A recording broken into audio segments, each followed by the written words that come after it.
नमस्कार, आप देख रहे हैं जनतंत्र टीवी। आपके साथ मैं हूं निदा अहमद, लेकर के हाजिर अपना खास कार्यक्रम क्रॉस फायर। लोकसभा चुनाव सर पर है और लोकसभा चुनाव के दूसरे चरण के लिए धुआंधार चुनावी प्रचार हो रहा है। इसी चुनावी समर में जुबानी तकरार भी तेज हो गई है, जिसने इस सियासी पारे को एक बार फिर से बढ़ा दिया है। कैसे सियासी पारा बढ़ा हुआ है, जल्दी से एक रिपोर्ट देख लीजिए, उसके बाद इसी पर करेंगे आज की चर्चा।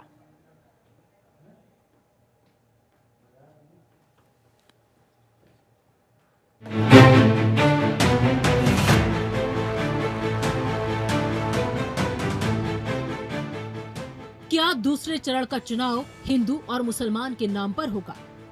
क्या दूसरे चरण की लड़ाई अब मंगलसूत्र पर होगी? क्या 24 में किसे सत्ता में रहना है, इस बात का फैसला तुष्टीकरण की राजनीति से ही होगा। दूसरे चरण की लड़ाई के लिए पीएम मोदी ने चुनावी प्रचार का गियर चेंज कर लिया है। पीएम मोदी अब टॉप गियर में चुनावी गाड़ी ड्राइव कर रहे हैं। पीएम मोदी कांग्रेस पर हिंदू और मुसलमान करने का आरोप लगा रहे हैं। पहले चरण से पहले पीएम भ्रष्टाचार, राम मंदिर, धारा 370, देश का विकास पर चुनावी प्रचार कर रहे थे। लेकिन पहले चरण का मतदान खत्म होते ही पीएम का हमला कांग्रेस पर तेज हो गया और कांग्रेस पर तुष्टीकरण की राजनीति करने का, धन के आधार पर भेदभाव करने का आरोप पीएम की तरफ से लगाया जा रहा है। इसका उदाहरण बीते 3 दिनों के पीएम के बयान है। तारीख 21 अप्रैल, जगह राजस्थान का बांसवाड़ा। पीएम ने कांग्रेस पर आरोप लगाते हुए कहा, कांग्रेस अगर सत्ता में आई तो हमारी माँ बहनों का सोना घुसपैठियों को बांट देगी। अब तारीख 22 अप्रैल, जगह यूपी का अलीगढ़। पीएम ने कहा, कांग्रेस अगर सत्ता में आई तो मंगलसूत्र सलामत नहीं रहेगा। 23 अप्रैल, जगह राजस्थान का टोंक। पीएम ने कहा, अगर कांग्रेस आ गई तो आपकी संपत्ति छीन ली जाएगी। उनकी सरकार थी, उन्होंने कहा था कि देश की संपत्ति पर पहला अधिकार मुसलमानों का है। इसका मतलब ये संपत्ति इकट्ठी करके किसको बांटेंगे? जिनके ज्यादा बच्चे हैं उनको बांटेंगे। घुसपैठियों को बांटेंगे। क्या आपकी मेहनत की कमाई का पैसा घुसपैठियों को दिया जाएगा? आपको मंजूर है? ये कांग्रेस का मैनिफेस्टो कह रहा है कि वो माताओं बहनों का सोने का हिसाब करेंगे, उसकी जड़ती करेंगे, जानकारी लेंगे और फिर उस संपत्ति को बांट देंगे और उनको बांटेंगे जिनको मनमोहन सिंह जी की सरकार ने कहा था कि संपत्ति पर पहला अधिकार मुसलमानों का है। भाइयों बहनों, ये अर्बन नक्सल की सोच, मेरी माताओं बहनों, ये आपका मंगलसूत्र भी बचने नहीं देंगे, यहां तक जाएंगे, मैं कहने आया हूं। अलीगढ़ के लोगों को आगाह कर रहा हूं, मैं देशवासियों को आगाह करना चाहता हूं। कांग्रेस और इंडी गठबंधन की नजर अब आपकी कमाई पर है। तो अब किसकी नजर किस पर है और कैसे वोट बैंक पर सब नजरें गड़ाए हुए हैं और किसकी नजर कितनी कामयाब होगी? क्या ये आरोप प्रत्यारोप का दौर जो लगातार जारी है, तो इसी को समझने की कोशिश करेंगे। मेहमानों का बड़ा पैनल हमारे साथ जुड़ चुका है। आइए सबसे पहले अपने मेहमानों का तारुफ मैं आप सबसे करा देती हूँ। हमारे साथ इस वक्त पवन गोयल साहब, जो कि बीजेपी के नेता है, वो जुड़ चुके हैं। पवन जी, बहुत बहुत स्वागत आपका। गुफरान अंसारी साहब, जो कि प्रवक्ता है कांग्रेस पार्टी के, वो जुड़ चुके हैं। गुफरान जी, बहुत बहुत स्वागत आपका। संजय चक्रवर्ती जी, जो कि प्रवक्ता है टीएमसी के, संजय जी आपका भी स्वागत। इनके अलावा हमारे साथ राकेश कुमार, राजनीतिक विश्लेषक है, जो कि जुड़ चुके हैं। राकेश जी, बहुत बहुत स्वागत। और थोड़ी देर में आशीष कुमार जी भी हमारे साथ जुड़ेंगे, राजनीतिक विश्लेषक है। और साथ ही साथ मेरे साथ स्टूडियो में मौजूद है हमारे वरिष्ठ पत्रकार डॉक्टर सुनील कौशिक। सबसे पहले गुफरान अंसारी जी, मैं आप ही के पास आऊंगी, क्योंकि इस वक्त पीएम मोदी के निशाने पर कांग्रेस पार्टी लगातार है। पीएम मोदी का साफ साफ जो है वो ये कहना है कि कांग्रेस वोट बैंक की राजनीति करती है और कांग्रेस हिंदू मुसलमान में भेदभाव करती है। उनके इस आरोप से आप कितने सहमत या फिर असहमत, बताएं कैसे?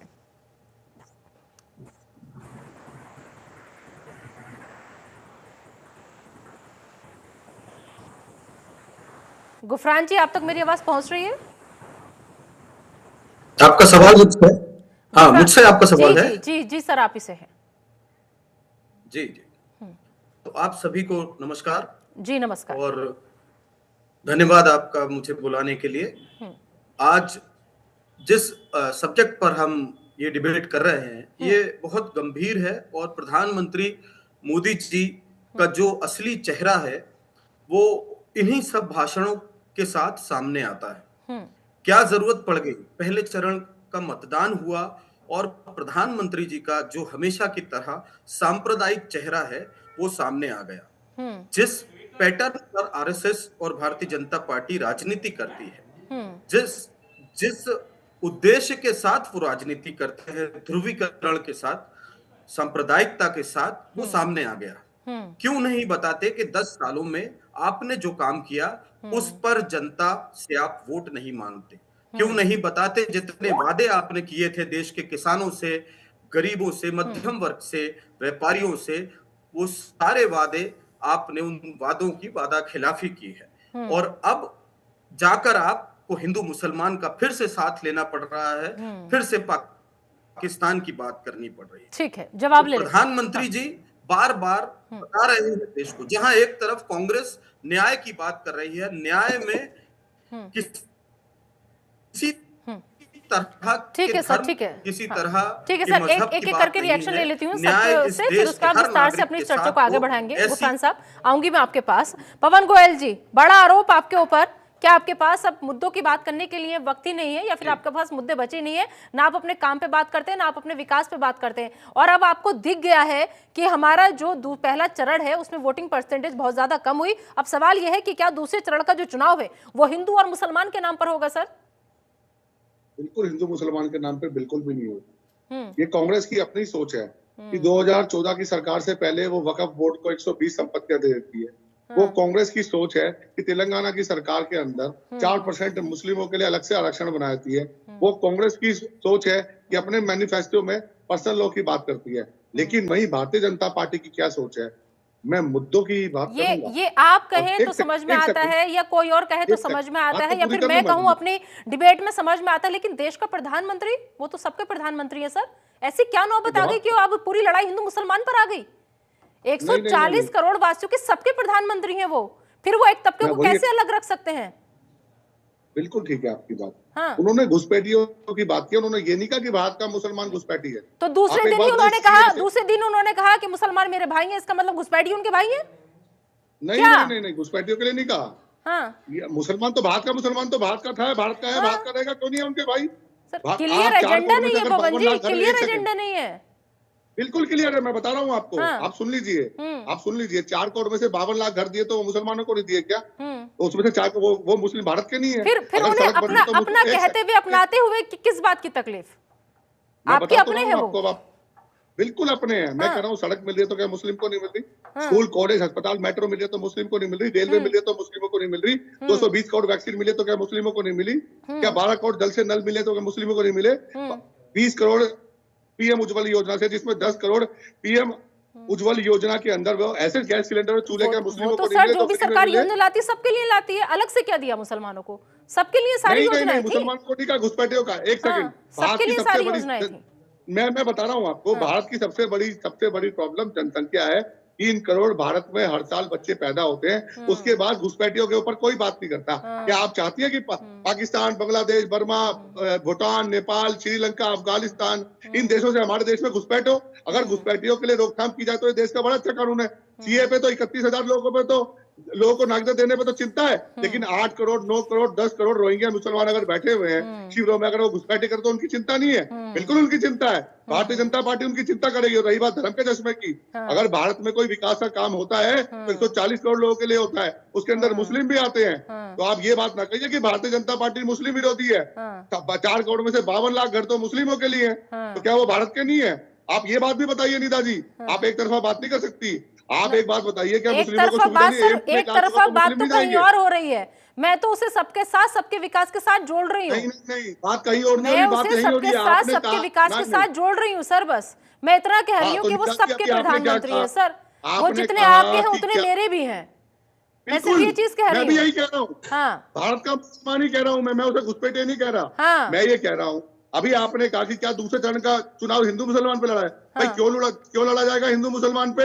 अभी कांग्रेस के प्रवक्ता कहते हैं विकास की बात नहीं करते। मैं तो कह रहा हूँ विकास की बात करो। आप करो सड़क की बात, आप करो एम्स की बात, आप करो मेट्रो की बात, आप करो रेलवे की बात, आप करो वैक्सीन की बात, आप करो अर्थव्यवस्था की बात, आप करो बुलेट ट्रेन की बात, आप करो वंदे भारत की ट्रेन की बात, आप करो वीआईपी कल्चर की बात, आप करो कश्मीर में तिरंगा फहराने की बात, आप करो ना बात। ठीक है सर। क्यों नहीं करते? गोयल साहब, पवन गोयल जी, बात इसलिए हो रही है क्योंकि जब पहले चरण से पहले हम पीएम मोदी को सुनते थे तो हम उसमें सारे विकास की बातें सुनते थे, हम उसमें मुद्दों की बातें सुनते थे, हम सुनते थे। लेकिन पहले चरण के बाद अब सिर्फ और सिर्फ उनके मुंह से हम हिंदू मुसलमान सुन रहे हैं, इसलिए बात हो रही है। अब जब बात निकली है दूर तक तो जाएगी, दूर तक जाएगी सर। चलिए ठीक है, जल्दी से एक एक रिएक्शन। संजय चक्रवर्ती जी, संजय चक्रवर्ती, क्या लग रहा है आपको? क्या दूसरे चरण की जो लड़ाई है? सर एक सेकंड, मैं आऊंगी, मुझे एक ब्रेक पर जाना। सबसे एक रिएक्शन लो, ब्रेक के बाद आपको वक्त दूंगी। ब्रेक अधूरी रह जाएगी, सिर्फ 10 सेकंड लूंगा मैडम। भूल जाएंगे आप फिर क्या कहना है? हाँ 10 सेकंड प्लीज। चलिए बोलिए। आपको ये बात भी तो कहनी चाहिए थी कि भारत में 2014 से पहले के प्रधानमंत्री ये बात बोलते थे कि हाँ पहला अधिकार माइनॉरिटी स्पेशल मुस्लिम का है। अरे माइनॉरिटी तो जैन भी थे सर। इसी बात को प्रूफ करने के लिए जो बोल रहे सर, इस बात को प्रूफ करने के लिए वो पार्टी वक्त मांग रही है। वो पार्टी वक्त मांग रही है कि हमें वक्त दीजिए, हमसे मिलिए, हम अपना घोषणा पत्र आपको दिखाएंगे, आप उसमें बताइए कि कहाँ है ये बात। वो कह रहे हैं आपकी तरफ से वक्त नहीं मिल रहा, तो दूध का दूध पानी का पानी हो जाने दीजिए, मिल लीजिए, देख लीजिए घोषणा पत्र उनका कि कहाँ कहाँ उन्होंने। चलिए ठीक है, संजय चक्रवर्ती जी, क्या लग रहा है, क्या दूसरे चरण की लड़ाई अब मंगलसूत्र पर होगी? सर इस लड़ाई पे इस समय पूरी तरीके से जो है कटघरे में चुनाव आयोग, और चुनाव आयोग इस बारे में कोई संज्ञान नहीं ले रहा कि भारत का प्रधानमंत्री जिसका पद जो है सबसे ऊपर होता है और पूरे विश्व में उनके मैसेज जाता है, वो मैसेज क्या दे रहे हैं देश को ये पता चल जाता है। मतलब जो है आप जब पहले राउंड के बाद इनकी मेरे ख्याल से हाई लेवल मीटिंग हुई होगी और जिसपे लगा कि इनकी सीटें जो है जिस तरीके से ये मार्च 400 पार बना रहे थे, ये 200 पार भी नहीं है। तो जब इनको लगे, क्योंकि सबसे बड़ा जो है चरण था पहला चरण, और जब इनको दिख गया कि हार, और इनको आरएसएस सबसे बड़ी चीज, आरएसएस इनको समर्थन नहीं करता, आरएसएस को पता ही हारने वाले हैं, इनको समर्थन नहीं मिल रहा है, तो इसीलिए क्या है कि ये बौखलाहट है। ये बौखलाहट का नतीजा है कि चुनाव के में जिस तरह से सोच रहे थे कि राम मंदिर के नाम पे, इन्होंने क्रोनोलॉजी का समझिए, पहले ये राम मंदिर के नाम पर जो इन्होंने वोट मांगना शुरू किया, फिर उसके बाद सीए के मुद्दे पे आए, अचानक खुल गया इलेक्ट्रॉनिक लड़ाई खुल गई। मतलब कुल मिलाकर के आप ये कह रहे हैं कि सारे जो मुद्दे दाव पेच थे वो जल्दी जब नहीं चले, राम मंदिर का मुद्दा भी फीका पड़ गया, सीए भी फीका पड़ गया, तो वापस लौट घूम फिर करके हिंदू मुसलमान पर आ गए। चलिए ठीक है सर। देखिए, हमने बीजेपी को सुना, हमने कांग्रेस पार्टी को सुना, हमने टीएमसी को सुना। जी सर, जल्दी से मैं इसको असल बात क्या है कि मुद्दों से भटकाने की कोशिश है और हम भटकेंगे नहीं, बस ये आपसे क्लियर। आशीष कुमार जी, और आपसे समझना चाहूंगी सर, क्या लग रहा है आपको, आप राजनीतिक विश्लेषक हैं, मौजूदा राजनीति जो है वो किस तरफ इशारा कर रही है? देखिए नीता जी, अगर मौजूदा राजनीति को बात कहें तो ये जो है लगातार अपने जो है निचले स्तर पर गिरती चली जा रही है। शायद रुपए में और राजनीति में होड़ लगी है कि कौन सबसे ज्यादा नीचे गिर जाएगा। भारतीय संविधान का जो मूलभूत ढांचा है, जिसे कि सुप्रीम कोर्ट ने कई बार स्पष्ट किया है, एसआर बोमई के केस में भी इसको स्पष्ट किया गया कि धर्म निरपेक्षता या पंथ निरपेक्षता हमारे संविधान का मूलभूत ढांचा है। और पंथ निरपेक्षता की प्राथमिक शर्त यह है कि राजनीतिक मंचों से धार्मिक जो है भाषण नहीं होने चाहिए। ये जिस तरह की बात की जा रही है, नरेंद्र मोदी को ये समझना चाहिए कि अल्पसंख्यक जो है वो सिर्फ जो है मुसलमान ही नहीं है, वो सिख भी हैं, ईसाई भी हैं, बौद्ध भी हैं, जैन भी हैं। तो नरेंद्र मोदी उन सब कम्युनिटीज का विरोध कर रहे हैं, वो किसी को भी जो इसमें बख्शने वाले नहीं हैं। और यही कारण है कि पंजाब में आप जो है बीजेपी की स्थिति को वर्तमान में देख सकते हैं। रही बात, तो ये केवल आज की शुरुआत नहीं है। कांग्रेस ने भी अपने दौर में कहीं न कहीं जिस काम को जो है तुष्टीकरण के माध्यम से उठाया था, तो वो अल्पसंख्यक तुष्टीकरण पर चले, और नरेंद्र मोदी उसी को रिवर्स करके जो है बहुसंख्यक तुष्टीकरण पर चल रहे हैं। अगर आज नरेंद्र मोदी गलत हैं, जो है कांग्रेस भी उतनी ही गलत थी, उसको सही नहीं ठहराया जा सकता। और अगर आज नरेंद्र मोदी सही हैं तो उतना ही सही कल की कांग्रेस भी थी।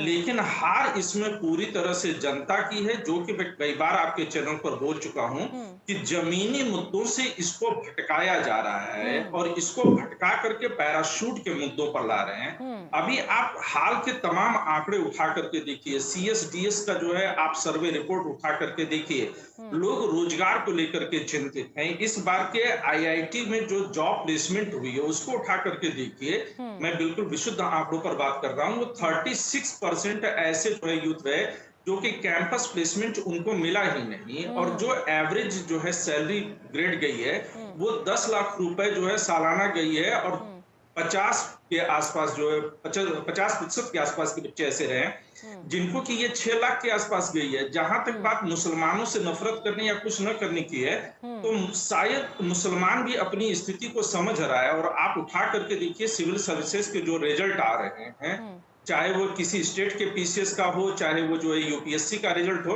उसमें आप देखिए कि जामिया जैसे इंस्टीट्यूट से निकलने वाले बच्चों का परसेंटेज अब कहां तक चला जा रहा है। तो शायद इस देश का युवा अब इस बात को समझने लगा है कि वह नेताओं के भाषण के भरोसे नहीं रह सकता। और यह सुखद संदेश है इस देश के लिए कि वह नेताओं के भाषण के बजाय अपनी तकदीर अपने हाथ से बनाने की कोशिश कर रहा है। डॉक्टर सुनील कौशिक जी, कितना इत्तेफाक रह रहे हैं, वाकई में जनता अब जागरूक हो रही है, अब नहीं आएगी किसी के बहकावे में।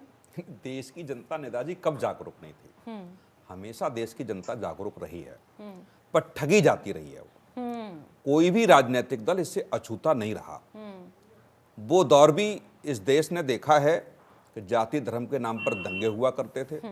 इस देश ने वो भी देखा है कि जाति धर्म के आधार पर नौकरियां बांटी जाती थी। इस देश ने वो भी देखा है जाति धर्म के आधार पर सरकारी योजनाओं का लाभ मिलता था। ये कोई दूसरा देश थोड़ी था, इसी देश में देखा गया है। और बहुत दूर नहीं चल के देखिए, अभी या 10 साल पहले 15 साल पहले की आप बात अपने उत्तर प्रदेश की कर लीजिए या दूसरे प्रदेशों की बात कर लीजिए, ब्यूरोक्रेसी के अफसर भी जाति देख करके उनका लहजा अलग होता था बात करने का। ये हमने बहुत अच्छे से गौर से बैठ के बगल की सीट में देखा है कि किस जाति का व्यक्ति मिलने आया है, DM SP के लहजे बदल जाया करते थे। तो और आज भी कई जगह है। तो अब इसको नकार नहीं सकते। यदि 2014 में कांग्रेस हारी और AK एंटनी साहब की रिपोर्ट क्या बताती है, इसे कांग्रेस झुठला सकती है क्या? उन्होंने, उन्हीं के नेताओं ने जो रिपोर्ट बनाई और जो स्वीकार किया, वो हम और आप तो अलग चीज रही। उन्हीं के नेताओं ने स्वीकार किया हारने का कारण क्या था और जीतने का कारण क्या रहा उनका। यदि वो जीतते रहे तो क्यों जीतते रहे और हार 2014 में हुई तो क्यों हुई, इस रिपोर्ट का अध्ययन कांग्रेस कर ले, किसी को बताने की आवश्यकता नहीं है। दूसरा, बहुत दूर नहीं बैठे हम चैनल से, यही जो जामा मस्जिद हुआ करती थी उससे अपील कैसे होती थी? चुनाव के समय सक्रिय हो जाते थे वो और चुनाव के बाद शांत हो जाते थे। तो चुनाव के समय बड़े बड़े नेताओं को हमने मिलते देखा उनके यहाँ। क्यों मिलते देखा भाई? कैसे वो अपील होती थी? तो ये वो भी गलत था और ये भी गलत है। मैं इसको भी सही नहीं मानता और वो भी सही नहीं मानता। लेकिन आप एक तरफा कहेंगे कि मोदी जी क्यों कह रहे हैं? आप ये बताइए, 2004 से लेकर के 14 के बीच में 4-4, 6-6 बार मुस्लिम आरक्षण देने का प्रयास किया गया था। हाई कोर्ट, सुप्रीम कोर्ट ने बार बार बदला। क्यों बदला? आप धर्म के आधार पर क्या मुसलमानों को आरक्षण का लाभ नहीं मिलता क्या इस देश में? नहीं मिलता क्या? मिलता है। लेकिन आप धर्म के नाम पर आरक्षण क्यों देंगे? धर्म के नाम पर इस देश को बांटने का प्रयास क्यों कर रहे हैं? यदि संविधान में है पहले से ही, तो उस संविधान को बदलने का प्रयास किसने किया? मूल भावना 72 में, आप बताइए, 42वां संशोधन जब किया इंदिरा गांधी जी ने, तो मूल प्रस्तावना ही आपने बदल दी। कुछ शब्द आपने क्यों जोड़े गए? यदि आपको इतना ही ये था इस देश की राजनीति में या इस लोकतंत्र पे, तो आपको बदलने की आवश्यकता मूल प्रस्तावना में क्यों कांग्रेस को हुई? तो ये सब मुझे लगता है देश जानता है निश्चित तौर से। अब उम्मीद आप ये करिए कि नरेंद्र मोदी नहीं कहे, मनमोहन सिंह कह सकते हैं, या मनमोहन सिंह नहीं कह सकते थे, अब नरेंद्र मोदी क्यों कह रहे हैं? इस देश की राजनीति में क्या नरेंद्र मोदी आज की स्थिति में पूरे देश के प्रधानमंत्री हैं, लेकिन चुनाव का समय चल रहा है। चुनाव के समय पे तो अपनी बात, अपने दल की बात रखेंगे ना, नहीं रखेंगे वो। अब ये संविधान में हो जाए, अपने दिल की बात क्या है? ये संविधान में हो जाए, ये लाया जाए कि जब चुनाव होगा, जब चुनाव होगा तो देश का प्रधानमंत्री 6 महीने के लिए हटा दिया जाए, राष्ट्रपति की मॉनिटरिंग में चुनाव रहेगा। ये लाए प्रस्ताव तो ठीक है। जैसे प्रदेशों में भी होगा, गवर्नर को सौंपा जाए, कम से कम 6 महीने का समय ऐसा दिया जाए जिससे राजनीति बिल्कुल दूर हो जाए। सुनील कौशिक जी का ये कहना है कि भाई अब चुनाव में तो कम से कम अपने मन की बात तो वो करते आए हैं पूरे 5 साल, अब लेकिन चुनाव के समय तो दिल की बात उन्हें करने दीजिए कि वो किसके प्रधानमंत्री हैं। आवाज आ रही है गुफरान साहब? जी जी जी।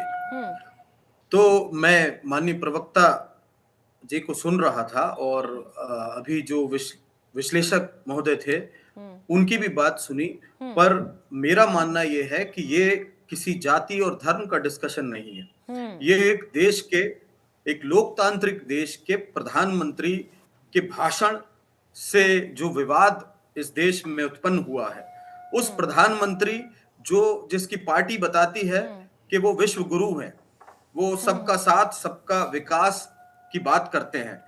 अब क्या हुआ अचानक पहले चरण की वोटिंग के बाद, क्या फिर से वो वहीं लौट आए और बात अल्पसंख्यक, ये हमारे न्याय पत्र की बात करते हैं। कभी कहते हैं कि ये पाकिस्तान से प्रभावित है, कभी कहते हैं मुस्लिम लीग से प्रभावित है, कभी कहते हैं कि ये मुसलमानों को कुछ स्पेशल राइट्स देने की बात कर रहा है। पर प्रधानमंत्री जी ने क्या हमारा न्याय पत्र पढ़ा है? स्पष्ट रूप से न्याय पत्र 5 तरह के न्याय की बात करता है, जो युवा न्याय है, नारी न्याय है, श्रमिक न्याय है, किसान न्याय है और भागीदारी न्याय है। बस इन बातों से प्रधानमंत्री भयभीत है, डरे हुए हैं, क्योंकि आज जब सांप्रदायिकता और जातिगत राजनीति की बात की जा रही है, उस दौर में माननीय राहुल गांधी जी और पूरी कांग्रेस डेवलपमेंट की पॉलिटिक्स की बात कर रही है। सारे लोगों का जो 6,500 किलोमीटर की यात्रा माननीय राहुल गांधी जी ने की थी, उसके बाद ये न्याय पत्र देश की आवाज से निकल कर आया और देश की आवाज यही है कि इन लोगों को 10 साल से न्याय नहीं मिला। बड़े बड़े वादे इनसे किए गए थे, पर सारे वादों की वादा खिलाफी की गई है। अब प्रधानमंत्री इतने भयभीत हैं कि वो फिर से इस चुनाव को डाइवर्ट करने के लिए, लोगों का ध्यान भटकाने के लिए इस तरह की कोशिश कर रहे हैं। पर चुनाव आयोग का प्रश्न है, पर देश के सर्वोच्च न्यायालय का प्रश्न है, क्या इस तरह की टिप्पणियां देश के सर्वोच्च पद पर बैठकर प्रधानमंत्री कर सकते हैं? पवन जी, हताशा है, निराशा है, डरे हुए हैं, क्या है? कांग्रेस पार्टी कह रही है हताशा है, निराशा है, भयभीत है प्रधानमंत्री मोदी। देखिए जी, कांग्रेस से अपनी कांग्रेस पार्टी तो संभल नहीं रही है और भारतीय जनता पार्टी को या भारत के प्रधानमंत्री मोदी जी को सलाह दे रहे हैं। जहां पर कांग्रेस जोड़ो यात्रा कर रही है, मुझे तो लग रहा है कांग्रेस छोड़ो यात्रा जो कांग्रेस के सभी लीडर छोड़ के कांग्रेस को जा रखे हैं। जहां तक कि इंडिया अलायंस की पार्टियां उन्हें छोड़ के जा रही है और भयभीत ये भारतीय जनता पार्टी या भारत के प्रधानमंत्री मोदी जी को कह रहे हैं। दूसरी बात मैं आपके सामने ये रखना चाहता हूँ कि भारतीय जनता पार्टी के मैनिफेस्टो में लिखा है 3 करोड़ घर, हाईवे पे जितने भी ड्राइवर चलते हैं उनके लिए सुविधा, सड़कों को बढ़ाया जाएगा, रेलवे की कनेक्टिविटी को, रोड की कनेक्टिविटी को 100% किया जाएगा, देश की अर्थव्यवस्था को तीसरे नंबर पे लाया जाएगा, लोगों को राशन मुफ्त सुविधा, उनकी वैक्सीन, उनकी दवाई, हॉस्पिटल, यहाँ तक कि लेडीज महिलाओं के लिए सर्वाइकल कैंसर जैसी सुविधाओं को बढ़ाया जाएगा। अभी देश के अंदर 11,000 पीएम औषधि केंद्र खुले हुए हैं जिसमें 10% से लेकर 90% दवाई सस्ती मिलती है, उनको बढ़ाया जाएगा। देश के अंदर एम्स को बढ़ाया जाएगा, देश में मेडिकल कॉलेज को बढ़ाया जाएगा, देश के अंदर किसानों की व्यवस्था जो 1400 रुपए में क्विंटल गेहूं और धान खरीदी जाती थी, आज 2,247 रुपए खरीद जाते हैं, उसको बढ़ाया जाएगा। ये 10 सालों में क्यों नहीं किया आपने? 10 सालों की आपकी सरकार थी, जब आपकी 10 सालों की सरकार में जब आपने कुछ नहीं किया, तो अब आप कह रहे हैं ये किया जाएगा, तो आप कब तक आपने झूठ पर जनता भरोसा करेगी? मैं जवाब देता हूँ 10 सालों में क्या किया, आप सुन लीजिए, आप 10 सालों का ही सुन लीजिए। 10 सालों में ये किया गया, इन्होंने 70 सालों में 3 करोड़ 26 लाख तक भी घर नहीं दिए, लेकिन इन 10 सालों में 4 करोड़ पीएम आवास योजना मिली। ये जो शौचालय बना नहीं पाए, 12 करोड़ शौचालय मिले। जो ये देश के गांव में बिजली पानी नहीं दे पाए, 1,65,000 गांव ऐसे हैं जिसमें 2014 में बिजली पानी आया। मैं इसी उत्तर प्रदेश में जहां आपका न्यूज चैनल है, 4 घंटे बिजली आती थी, आज शहरों में 24 और कई जगह 18 घंटे बिजली आती है।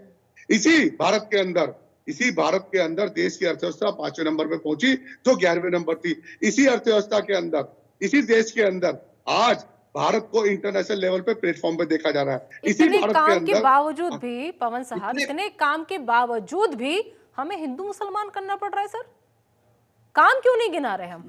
विकास क्यों नहीं बता रहे हम उनसे इन 10 सालों में अलग कैसे है ये क्यों नहीं बता रहे?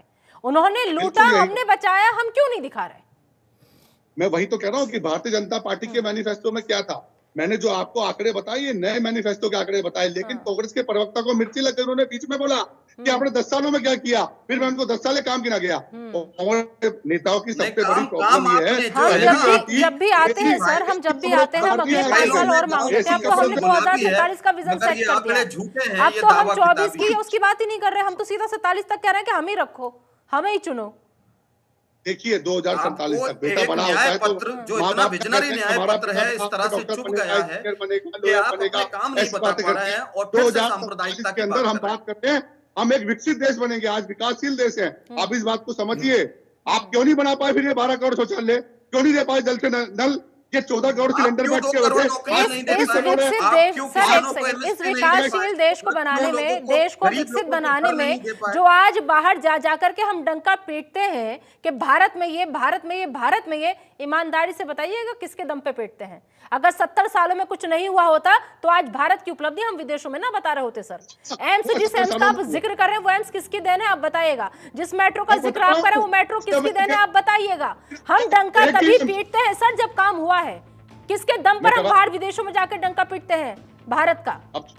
सुन लीजिए नेताजी, सुन लीजिए, बिल्कुल एम्स के ऊपर डंका पीटते हैं। क्या 70 सालों में केवल एक ही एम्स खोल पाई कांग्रेस सरकार? आज 24 एम्स हैं। सवाल ये है उन्होंने जो किया जनता ने उन्हें उसका जवाब दिया, तभी आप आज लोग सत्ता में हैं, वो लोग गायब हैं सत्ता से, वो लोग बाहर हैं। अब हम अपनी बात क्यों नहीं करते? कब तक हम नेहरू, इंदिरा ये सब करते रहेंगे? हम अपनी बात कब करेंगे?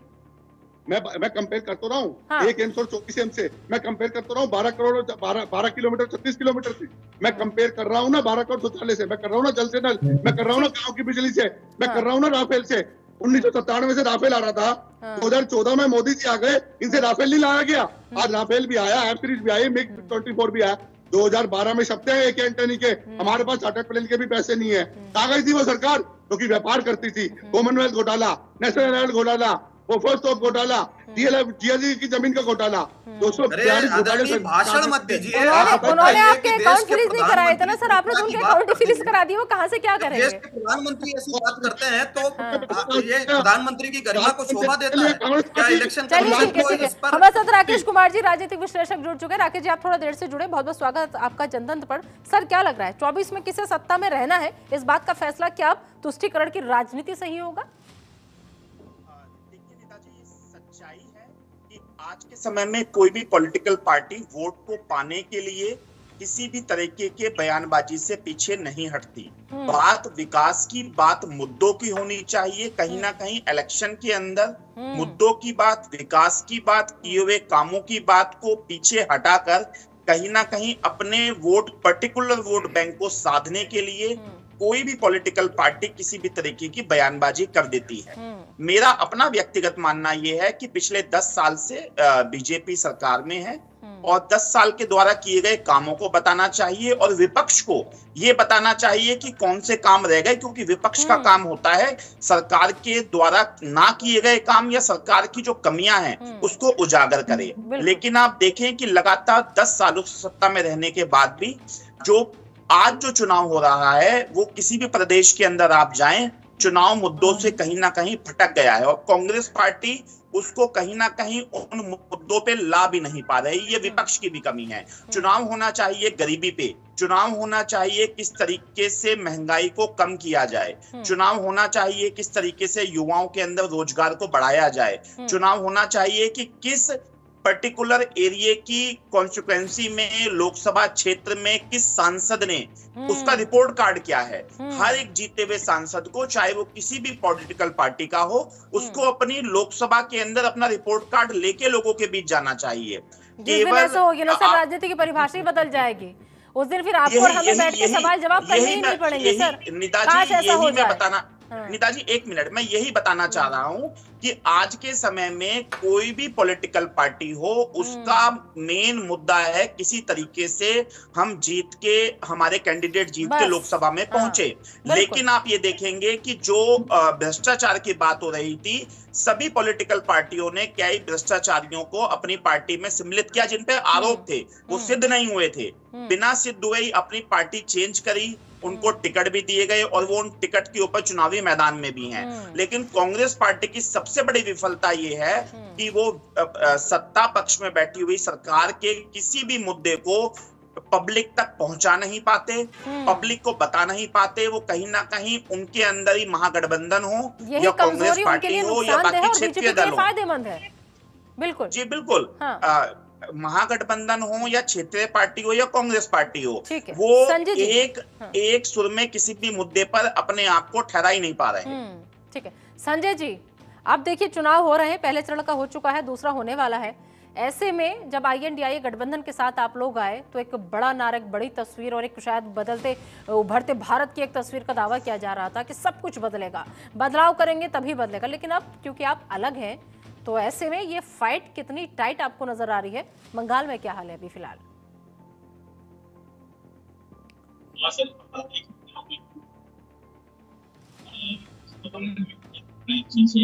ये गिना रहे थे, सुन रहा था मैं। प्रधानमंत्री ने 10 करोड़ बताया तो गैस सिलेंडर इन्होंने 14 करोड़ कर दिया उसको, मतलब जो है प्रधानमंत्री से आगे निकल गए। निर्मला सीतारमण ने 3 करोड़ जो है मकान बताए, 4 करोड़ बता रहे हैं। और इसके बाद इन्होंने कहा 10 करोड़ रोहिंग्या मुसलमान आ गए। ये बड़ा अच्छा टॉपिक था, इन्होंने ये पूछा 10 करोड़ मुसलमान। सर रोहिंग्या मुसलमान कब आया? रोहिंग्या मुसलमान कब आए, कैसे आए, क्यों आए और कहां अभी तक रह रहे हैं, कोई इस पे नहीं बताएगा। आपके शासनकाल में 2017 में रोहिंग्या आया और वहाँ पे बॉर्डर पे किसकी सेवा होती है? गृह मंत्रालय की। गृह मंत्रालय किसके पास है? वो आपके पास है। फेलियर कौन है? आप है। फेलियर गिना रहे हैं आप। पहली चीज सबसे बड़े आप फेलियर अपनी गिना रहे हैं। और कहाँ पे रोहिंग्या है इस समय, किस किस गली में है? पूरे देश के अंदर रोहिंग्या बैठा हुआ है। और अगर आप कहते हैं कि रोहिंग्या की बात कर रहे थे तो मुसलमान का नाम क्यों दिया? घुसपैठिया आप जिनके ज्यादा बच्चे तो प्रधानमंत्री में 6 भाई बहन हैं। संजय जी आपके पीछे से ना आप देखिए बहुत महत्वपूर्ण बातें यहाँ पर कह रहे हैं, लेकिन उसके साथ साथ किसी सॉन्ग का भी ऑडियो आ रहा है। मैं चाहूंगी अगर आपके घर में कुछ और बज रहा है तो उसको प्लीज बंद करवा दीजिए, मैं जब तक बाकी और मेहमान के पास जाती हूँ। ठीक है आशीष कुमार जी, हाँ संजय जी बहुत महत्वपूर्ण बात कह रहे हैं यहाँ पर कि देखिए कैसे आए, कहाँ से आए, कब से रह रहे थे, कोई जिक्र नहीं था। लेकिन अब वही घुसपैठिए के रूप में उन पर वोट बैंक की राजनीति हो रही है। इस पे भी 2 बातें हैं कि यदि अगर ऐसा आशीष जी से मेरा सवाल है, आशीष जी से, राकेश जी, आशीष जी से मेरा सवाल है। रोहिंग्याओं का जो मुद्दा है वो संजय जी बिल्कुल सही कह रहे हैं कि वो केंद्र सरकार की जिम्मेदारी है और आप 10 साल से बैठे हुए हैं, आपको आंकड़े गिनवाने की जरूरत नहीं है, आपको उसको जो है साफ करने की जरूरत है। पवन जी हंस रहे हैं आपकी बात पर। हंस ले, अच्छी चीजें, सेहत के लिए अच्छा होता है और पूरा देश हंसे, 140 करोड़ हंसे और अच्छी बात है। राजनीति में इस समय इतना तनाव का वक्त गुजर रहा है, पवन गोयल जी के लिए अगर कुछ हंसते हैं तो भगवान इनको लंबी उम्र दें।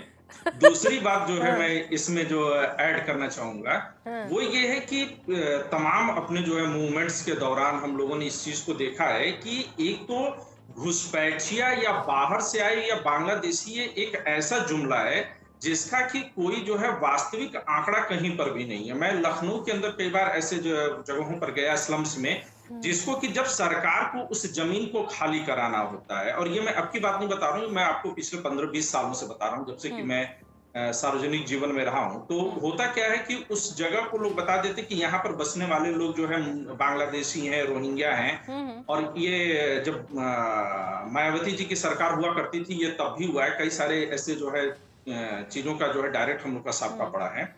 लेकिन जब उनकी जांच की जाती है, तब तक पहुंचने की कोशिश की जाती है, तो वो लोग यही भारत के मूल निवासी निकलते हैं। तो सरकार रोहिंग्याओं का खौफ दिखा करके कई बार जमीनें खाली करा करके उसे उद्योगपतियों को देने का काम करती है। ये काम सिर्फ किसी एक सरकार ने नहीं किया है। हालांकि मुझे याद है कि 2005-6 के दौरान भी इस तरह का एक मूवमेंट जो है वो दिल्ली में चला हुआ था, जब शीला दीक्षित सरकार में हुआ करती थी, और बहुत सारे लोगों को ट्रकों में भरा गया था दिल्ली से, उनको उखाड़ करके और उनको दूसरी जगह पर बसाने की कोशिश की गई या फिर उनको बांग्लादेश डिपोर्ट करने की कोशिश की गई। लेकिन बांग्लादेश सरकार के साथ ऐसा कोई समझौता नहीं हो पाया। तब तक रोहिंग्या शब्द नहीं आया था, तब तक केवल बांग्लादेशी घुसपैठी शब्द कहे गए थे। तो अगर देश में घुसपैठी है तो ये पूरी तरह से फेल्योर जो है केंद्र सरकार की है या राज्य सरकारों की फेल्योर नहीं है। तो नरेंद्र मोदी जी ये पूरी तरह से मान रहे हैं कि वो कहीं न कहीं एक मुद्दे पर वो पूरी तरह से असफल रहे। और यहाँ पर एक बात पर मैं ध्यान और आकर्षित करना चाहूंगा कि निर्मला सीतारमण जो वित्त मंत्री हैं, भाजपा के प्रमुख नेता हैं, काबिल नेता हैं, एटलीस्ट बीजेपी तो मानती है उनको, तो उनके पति का भी जल्दी ही बयान था कि अगर बीजेपी इसी नीति पर चलती रही तो 2024 के बाद इस देश के कई टुकड़े हो सकते हैं और वो देश को गलत दिशा में लेकर के जा रही है। ये वित्त मंत्री के पति का स्टेटमेंट है। हालांकि एक पति होने के नाते जरूरी नहीं कि वो हमेशा पत्नी के ही राजनीतिक दृष्टिकोण का समर्थन करें। ठीक है सर, चलिए फाइनल कमेंट की तरफ बढ़ते हैं। जल्दी से एक एक रिएक्शन। पवन गोयल जी, क्या कांग्रेस लोगों को बांटना चाहती है या फिर चुनावी लड़ाई जो है वो अब सीधा सीधा हिंदू मुसलमान पर आई है? जल्दी से फाइनल रिएक्शन। पहले तो मैं टीएमसी और राजनीति विषय की बातों का जवाब देता हूं। इन्होंने ध्यान सर से इतना वक्त नहीं है, इतना वक्त नहीं है, कल फिर डिबेट करेंगे। हाँ, तो मैं ये कहना चाहता हूँ कि इन्होंने ये सुना ही नहीं पूरा, इन्होंने खाली रोहिंग्या मुसलमान 9-10 करोड़ दे दी है। अगर थोड़ा पढ़ लिख लेते तो सारा ज्ञान पूरा हो जाता। मैंने कहा था पाकिस्तान, बांग्लादेश, बर्मा, नेपाल, भूटान, श्रीलंका, अगर इन देशों से घुसपैठ आज से नहीं शुरू से होती जा रही है, लेकिन इनको पहले दिखी। एक और सुनिए, इनको घुसपैठियों की बिल्कुल कोई चिंता ही नहीं है। इनको 31,313 लोगों की नागरिकता घुसपैठियों की चिंता ही नहीं थी और ये चाहते भी यही है। और सबसे प्रॉब्लम राकेश कुमार जी, मोदी जी ने जो कहा वो हेट स्पीच है, कांग्रेस कह रही है। जल्दी से फाइनल कमेंट। से ज्यादा प्रॉब्लम है घुसपैठियों की, लेकिन उस पर कभी बात ही नहीं करेंगे। ये तो अपना वोट बैंक सजा के रखे हुए हैं जी। ठीक है राकेश जी, जल्दी से फाइनल कमेंट। देखिए, मेरा कहना ये है कि कोई भी पॉलिटिकल पार्टी को मुद्दों पे चुनाव लड़ना चाहिए और देश की जनता और युवाओं को भी ये देखकर वोट करना चाहिए कि कौन सी पॉलिटिकल पार्टी मुद्दे पे चुनाव कर रही है। और जो भी पॉलिटिकल पार्टी, चाहे वो कांग्रेस हो या अन्य दल हो, अगर कोई भी पार्टी तुष्टिकरण की राजनीति कर रही है तो उसको चुनाव से बहिष्कार कर देना चाहिए। उसको गुफरान साहब, खड़गे साहब कह रहे हैं कांग्रेस पार्टी जो है वो तुष्टिकरण की राजनीति नहीं करती है, वो सबको साथ लेकर के चलना चाहती है। लेकिन वही बीजेपी, पीएम मोदी का ये आरोप कि आप लोगों को बांट रहे हैं। प्रधानमंत्री को शोभा नहीं देता। अगर उन्होंने ठीक से न्याय पत्र पढ़ा होता तो वो ये सब नहीं कहते। मैं सिर्फ इतना कहूंगा कि प्रधानमंत्री ने पहले चरण के चुनाव के बाद जो अपना दिखाया है असली रूप, अभी 2-3 चरण के चुनाव और होने दीजिए, फिर देखिए कि प्रधानमंत्री वही सब दोहराएंगे जो उन्होंने गुजरात में दोहराया था। ठीक है मैडम, अगर हार गए तो ईवीएम पे तो टिप्पणी नहीं करेंगे, ये भी पूछ लेना आपके हाथ। अगर ये बीजेपी ये कह रही है, बीजेपी ये कह रही है अगर 200 से नीचे रह गई तब तो सब ठीक, लेकिन अगर 400 पार का आंकड़ा पार कर गई तो आप फिर ईवीएम का राग तो नहीं हला पाएंगे। और 400 पार नहीं करी और अगर 300 पार के नीचे रह गई तो क्या प्रधानमंत्री और भारतीय जनता पार्टी मतलब मैंने तो 200 से नीचे बोला था, आपने 100 खुद ही आगे बढ़ा दिया, खुद ही बढ़ा दिया आगे आपने। ये है कांग्रेस पार्टी का। चलिए ठीक है, चलिए सर, वक्त की कमी है सर, वक्त की कमी, माफी चाहूंगी सर। बहुत बहुत शुक्रिया आप सभी मेहमानों को जुड़ने के लिए। पवन साहब, गुफरान साहब, संजय जी, राकेश जी, आशीष साहब और डॉक्टर सुनील कौशिक जी, बहुत बहुत शुक्रिया। तो आज क्रॉसफायर में समझने की कोशिश ये की थी कि पहले चरण के बाद जो बयानबाजी हो रही है वो किस तरफ इशारा कर रही है। क्या दूसरे चरण का चुनाव सिर्फ और सिर्फ हिंदू मुसलमान के मुद्दे पर लड़ा जाएगा? फिलहाल क्रॉसफायर में अभी के लिए इतना ही। दीजिए इजाजत, बने रहिए जनतंत्र के साथ।